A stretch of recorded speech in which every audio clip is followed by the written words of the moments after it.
Well, good day, my fellow steam enthusiasts. And what you are seeing here is a HB Smith G series. Let me get you the rating plate there. And unfortunately, Smith no longer makes this boiler. They stopped making this several years ago. More's the pity. It was one of the first steam boilers in the residential sizes that allowed the use of the Carlin easy gas burner. So originally what was here before we installed this boiler was an old oil-fired something or other chunk, and that's where the oil tank was. That's where the oil fill is. If you ever have your oil tank removed, you want to make sure that the oil tank fill valves are cemented over so they can't add oil accidentally to your system, because that's you're going to have a really bad day. So they have space for their bikes where the old oil tanks used to be. So this is the early version of the Carlin Easy Gas with the primary control there. They no longer make this. They tend to have a low life cycle, but we put this boiler in 13 years ago and it's still going strong. The gas valve, Honeywell, now Residio, whatever the hell it is 120 volt. They do a 24 volt unit now. This is where we were first running into the cycle guard. There's their skim tapping. This is where they would normally put the pressure control and the gauge. We tended to like mounting it above to keep it out of any dirt and debris. And the pressure control, of course, is set to the minimum possible. That's where the sight glass is, and this is the truth tester,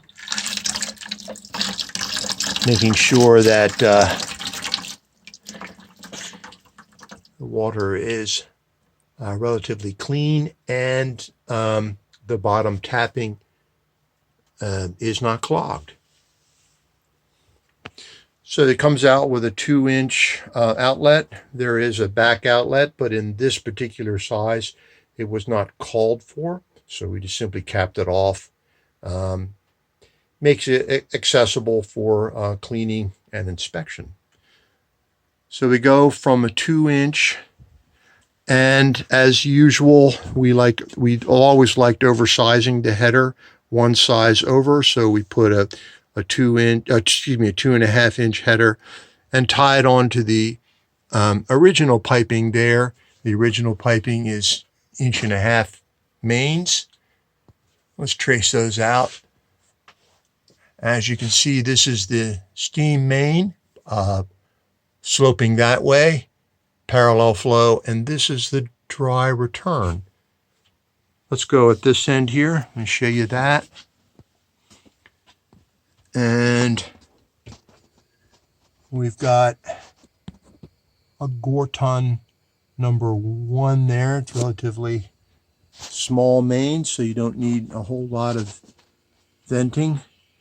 And again, there's the dry return, bit of a head banger, and then we drip it down.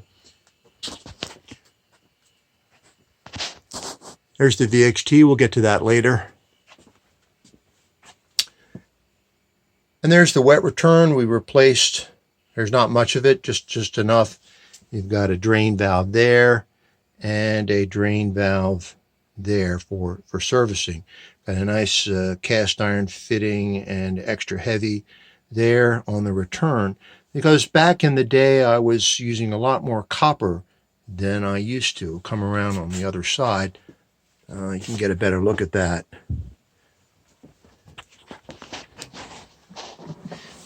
Still, there's the pressure safety valve with the union nut there. So there's the Harford loop right there, and the equalizer line is done in copper. We had some leftover cast iron fittings in our inventory, so we used them up. and tied this in copper. As I say, we mostly do this in steel now, but and this is the drip for this dry return. Let's see. So that's the steam main going out. There's a vent at the other end, and the dry return comes and drops below the water line and feeds back into the Harford loop there. So with any power equipment, you need a draft, barometric draft regulator to control the wild child that is the chimney. And normally it's going in like that. And if by any chance there is a blocked flue, these switches are mounted there to shut the boiler down in the events. You need a double swing. That's what the code requires. And nowadays we mount the block flue switch here, but we were mounting them there that's how we were doing things then. There it's going into the chimney. Pull that out and inspect it, and the chimney is nice and clean. So let's say we put this in about 13 years ago, and the customer called us back out because the boiler was flooding. And we told him to shut this valve here, but unfortunately this valve is not 100% shut off. The water was still getting through here and past the VXT, perhaps. I don't think it's passing this Nibco, but it was getting by here and getting into the boiler and flooding. So one of the first things we did when I got here was to take the VXT apart and remove the diaphragm. And let's see if we can see. There's a slight dimple right, I think, by my thumb where there might have been a bit of debris caught under there. Ah, no, it's right there, right there. I think you can see it. And that might have been where a bit of debris caught under the diaphragm and was allowing water to pass through. So we also replaced the piston, and the spring is, as usual, gone off to join its other items in hyperspace somewhere. And this is the electric leftover from the old oil burner. We just tied onto it, got a service switch there, cycle guard, I think, as I mentioned before. And this was normally fired with oil, and now it never fired with oil. We got this boiler new and fired it with gas because it was approved by the factory to do so. One of the weaknesses of this boiler is this was, I think, where the tankless coil would be, and there's a gasket here which over time hardens, and you can see there might be a slight leakage over time, so we're going to keep an eye on that. Let's see, that's something there. I think that's from above. I'm not sure. So this was showing 31. Right now I've got the power off because the boiler was running, and it's a bit noisy to talk over. So it was showing 31 after 13 years, which I think is, well, that's pretty good. So overall, it's a pretty tight system. It's keeping the customer nice and warm, and they don't need nearly as much maintenance as the old oil-fired equipment did with its, I think it has a 47.2, my favorite low water cutoff. And so here we are. Thank you again. I hope this was interesting. And as always, I try to answer your questions, and appreciate most of your comments. So I'm going to turn this thing on.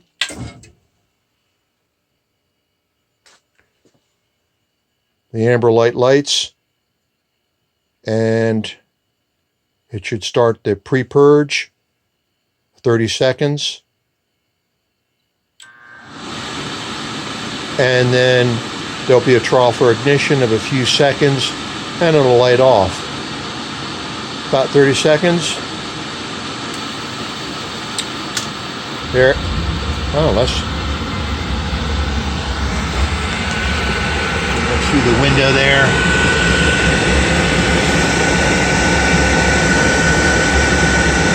There's the refractory.